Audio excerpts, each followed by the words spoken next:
En fer coses que no s'havien fet mai i és una altra forma de governar.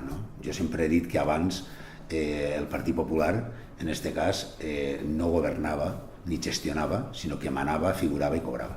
És a dir, se basa en la meva gestió, se basa en la proximitat i en la transparència, el conèixer el dia a dia i que les persones te vagin proposant coses per a millorar la seva qualitat de vida.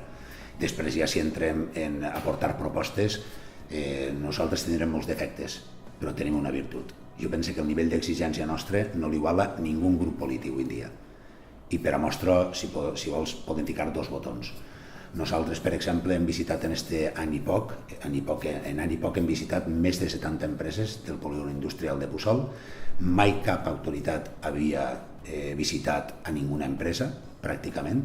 El 99% d'això és el que ens han dit. I això en què s'ha transformat? S'ha transformat en què en any i poc han hagut 400 persones menys en l'atur.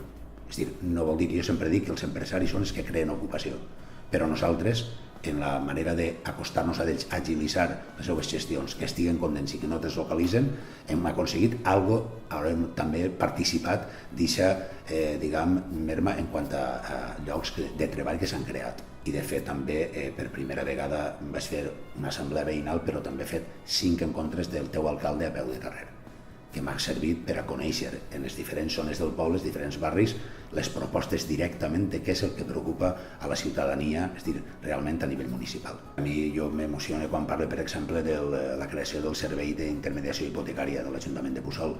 Així hi havia una mesa antidesnonaments i aleshores nosaltres després, mitjançant la regidoria de benestar social, que ja vull destacar un equip de professionals vocacionals molt bons, i al front la seva regidora Mar Mazo, que s'ha implicat al 100%, i aquest servei d'intermediació hipotecària ha servit per a posar a l'abast de la ciutadania també un assessorament gratuït, tant a nivell de problemes hipotecaris, per exemple, o de clàusules sol. És a dir, tenen un equip de professionals que els atén i, defensa els seus interessos davant dels bancs. Això a mi m'ha costat, diria, molt d'esforç i molta salut, també, però per aquest despatx meu han passat els directors de zona dels bancs més importants i així han hagut debats molt forts.